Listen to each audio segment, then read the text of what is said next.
परमात्मा जो है, जैसा है, वैसा ही उसको अगर याद करेंगे, तभी तो अंत समय उसी की स्मृति में हम इस संसार से जाएंगे या देह त्याग करेंगे। परमात्मा अपना वास्तविक स्वरूप को स्पष्ट करते हुए कहते हैं कि हे अर्जुन, मैं सर्वज्ञ, अनादि, सभी का नियंता, सूक्ष्म से भी अति सूक्ष्म, सभी का आधार मूर्त, नित्य दिव्य प्रकाश स्वरूप अशरीरी हूं।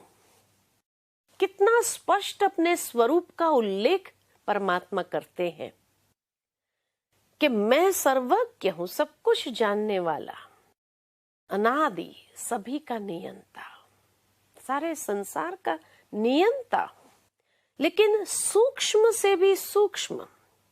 अब जब सूक्ष्म है परमात्मा, तो सूक्ष्म का स्वरूप कैसा होना चाहिए?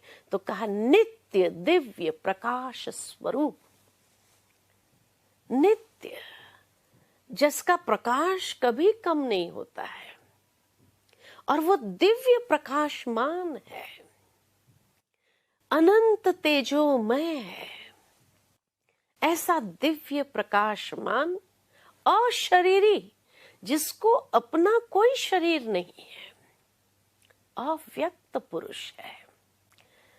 तो इसीलिए परमात्मा की स्मृति में अगर मन को एकाग्र करना है, तो ये दिव्य स्वरूप में मन को एकाग्र करना है। तो परम प्रकाशमान वो परमेश्वर है जो सर्व गुणों में अनंत है।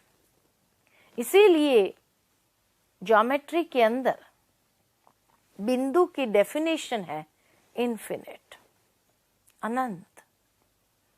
और विज्ञान के अंदर सबसे सूक्ष्म अणु होता है, और 9वें अध्याय में भगवान ने यही कहा, मैं सूक्ष्म ते सूक्ष्म, अणु से भी सूक्ष्म। इसीलिए वो सर्वशक्तिमान है।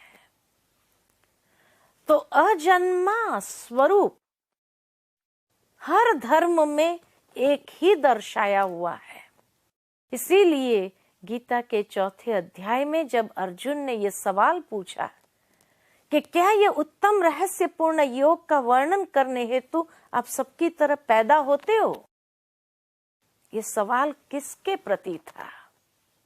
क्योंकि श्री कृष्ण को तो वो बहुत अच्छे से जानता था, बहुत नजदीक का संबंध था, अपना मित्र समझता था। और जब भगवान कहते नहीं, स्वरूप की प्राप्ति शरीर प्राप्ति से भिन्न है, मेरा जन्म इन आंखों से देखा नहीं जा सकता है, मैं अजन्मा हूं, अव्यक्त पुरुष हूं, मुझे कोई व्यक्ति का स्वरूप नहीं है।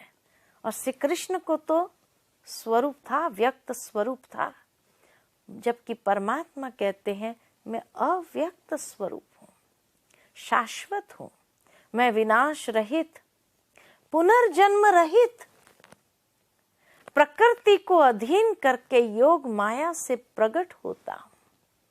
मेरे स्वरूप का जन्म पिंड रूप में नहीं होता है, यानी किसी माता के गर्भ से मेरा जन्म नहीं होता है।